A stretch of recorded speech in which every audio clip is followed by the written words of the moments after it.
Hi students, welcome to our channel. మన ఛానల్ని first time చూస్తున్నట్లయితే తప్పకుండా సబ్స్క్రైబ్ చేసుకోండి. ఈరోజు వీడియోలో inter second year civics most important 10 marks question 2025 చేస్తున్నాను. మనకి సివిక్స్ సెకండ్ ఇయర్ నుంచి 10 మార్క్స్ క్వశ్చన్స్ ఎన్ని ఇంపార్టెంట్ ఉన్నాయి, ఏవి పబ్లిక్ వస్తాయి అనేది మనం అబ్జర్వ్ చేస్తే మనము క్వశ్చన్ పేపర్లో టోటల్గా మనకి 5 క్వశ్చన్స్ ఇస్తారు. అందులో మనం 3 క్వశ్చన్స్ రాయాలి.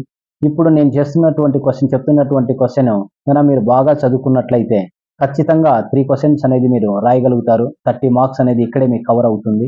ఆ క్వశ్చన్స్ ఏవనేది మనం అబ్జర్వ్ చేస్తే టోటల్గా 8 క్వశ్చన్స్ ఉన్నాయి. ఆ 8 క్వశ్చన్స్ నేర్చుకుంటే మీరు ఖచ్చితంగా ఏ సెక్షన్ అనేది కంప్లీట్గా రాయగలుగుతారు. First question, explain in briefly the salient features of Indian constitution. Second question, explain the various types of directive principles of state policy mentioned in Indian Constitution. Third question, explain the powers and function of the President of India. Fourth question, describe powers and function of the Speaker. And fifth question, discuss the powers and function of the Prime Minister of India.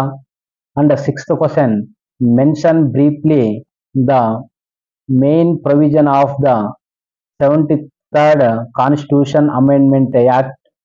Seventh question, explain the functions of Panchayati Raj institution in India. Last question, estimate the powers and functions of the district collector. ఈ 8 questions అనేది మీరు బాగా నేర్చుకున్నట్లయితే ఖచ్చితంగా ఈ క్వశ్చన్లు అనేది మనకి public ఎగ్జామ్లో ఎక్కువ వచ్చేటువంటి అవకాశం ఉన్న క్వశ్చన్లు. లాస్ట్ ఇయర్ కూడా మనం ప్రీవియస్ ఎన్నో క్వశ్చన్ పేపర్లు మనం అబ్జర్వ్ చేసిన ఈ 8 క్వశ్చన్సే మనకి ఎక్కువగా రిపీట్ అయినాయి పబ్లిక్ ఎగ్జామ్కి. కాబట్టి ఈసారి కూడా ఇందులో నుంచే వచ్చేటువంటి అవకాశం అనేది ఉంటుంది.